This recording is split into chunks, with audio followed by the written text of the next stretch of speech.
তথ্য ও সম্প্রচার মন্ত্রণালয়ের উপদেষ্টা মোহাম্মদ মাহফুজ আলম বলেছেন, আগামী সপ্তাহে ফ্যাসিস্ট খুনি শেখ হাসিনার বিচার হবে।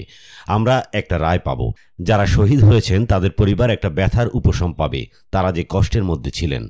মঙ্গলবার বেলা 11:30টার দিকে রামগঞ্জ উপজেলার সরকারি কর্মকর্তা ও নেতৃস্থানীয় ব্যক্তিদের সঙ্গে মতবিনিময়কালে একথা বলেন তিনি। উপদেষ্টা হওয়ার পর তৃতীয়বারের মতো নিজ উপজেলা রামগঞ্জে সরকারি সফরে গেলেন মাহফুজ আলম বলেন, অনেকের বিচারের কার্যক্রম আন্তর্জাতিক অপরাধ ট্রাইব্যুনালে চলছে। যারা যারা আমাদের ছাত্র জনতাকে হত্যা করেছে, গুম খুন করেছে, সবার বিচার হবে।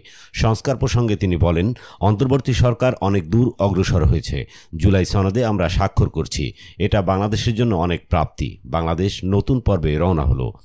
তিনি বলেন, শেখ হাসিনাকে উৎখাত করে নতুন সরকার নিয়ে এলাম। এখন যেটা হচ্ছে জুলাই সনদ এবং এ সরকারের কার্যক্রম পুনরাবৃত্তির মাধ্যমে পরে নির্বাচিত যে সরকার আসবে তারা যেন কাজগুলো করতে পারে। তাহলে আমরা সবাই যে বাংলাদেশ চেয়েছিলাম সেরকম একটা বাংলাদেশ হবে।